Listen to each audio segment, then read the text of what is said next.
Global IME ब्याङ्कले प्रस्तुत गर्दैछ ग्लोबल जुनियर एप। अब सरल अनि स्मार्ट तरिकाले तपाईहरूको नानी बाबुको आफ्नै ग्लोबल जुनियर एप खोल्नुहोस्। बच्चाहरूको फोनबाट ग्लोबल जुनियर एपलाई तपाईको अकाउन्टमा रेजिस्टर अनि लिङ्क गर्नको लागि सबैभन्दा पहिला तपाईको फोनबाट ग्लोबल स्मार्ट प्लस एप खोल्नुहोस् अनि एपको ड्यासबोर्डमा गई ग्लोबल जुनियर एपमा ट्याप गर्नुहोस्। त्यसपछि आफ्नो बच्चाको डिटेल्स भर्नुहोस् र मागेको डकुमेन्ट हाल्नुहोस्।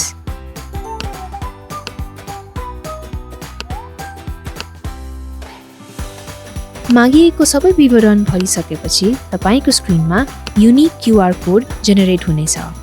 सोही क्युआर कोड स्क्यान गरेपछि मात्रै उनीहरूको फोनमा एप एक्टिभेट हुनेछ।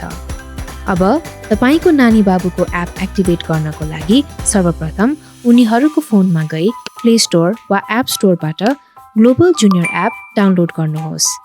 त्यसपछि ग्लोबल जुनियर एप खोली लगइन स्क्रिनमा जानुहोस् अनि स्क्यान टु लगइन बटनमा ट्याप गर्नुहोस्। अब अघि तपाईको फोनमा जेनेरेट भएको क्युआर कोड स्क्यान गर्नुहोस् अनि सुरक्षाको लागि चाहिने 4 अङ्कको पिन दाखिला गरी तपाईले उनीहरूको ग्लोबल जुनियर एप सजिलैसँग रेजिस्टर अनि लिङ्क गर्न सक्नुहुनेछ।